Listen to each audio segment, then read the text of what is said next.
This transcendental vibration by chanting of Hare Krishna, Krishna Krishna, Hare Hare, Hare Rama, Rama Rama, Hare Hare, is the sublime method for reviving our Krishna consciousness.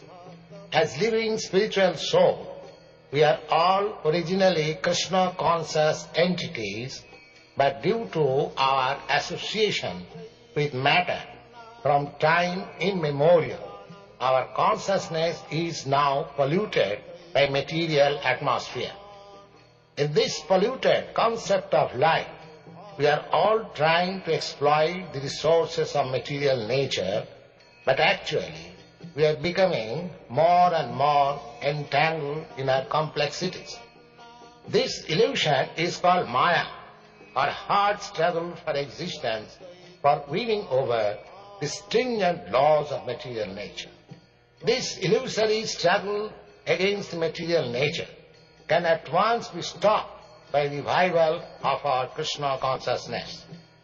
Krishna consciousness is not an artificial imposition on the mind. This consciousness is the original energy of living entity. When we hear the transcendental vibration, this consciousness is revived, and the process is recommended by authorities for this age.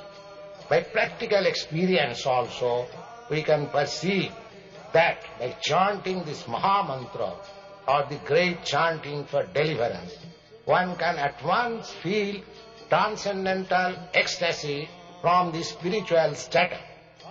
When one is factually on the plane of spiritual understanding, surpassing the stages of sense, mind and intelligence, one is situated on transcendental plane.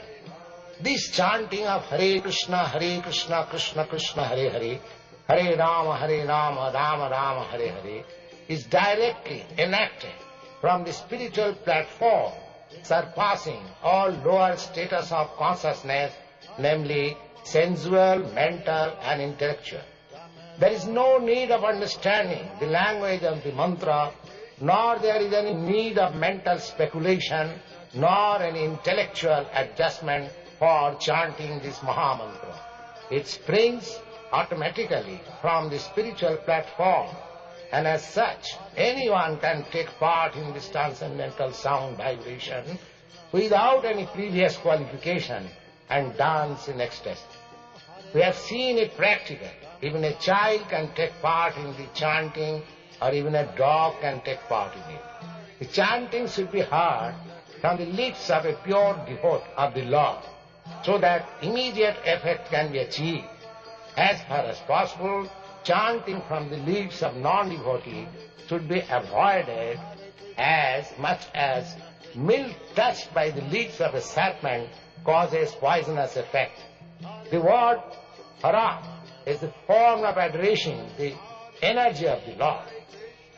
Both Krishna and Rama are form of addressing directly the Lord, and they mean the highest pleasure eternal.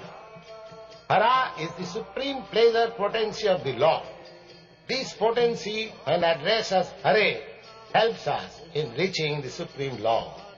The material energy, called as Maya, is also one of the multi-potencies of the Lord, as much as we are also marginal potency of the Lord.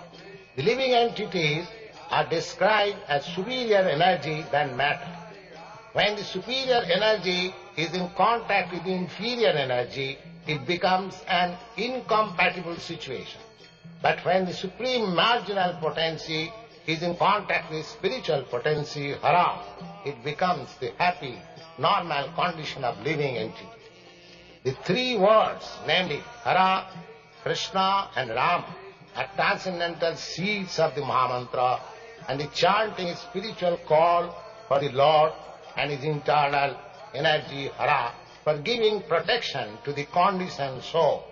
The chanting is exactly like genuine cry by the child for mother. Mother Hara helps in achieving the grace of the Supreme Father Hari or Krishna, and the Lord reveals himself to such sincere devotee.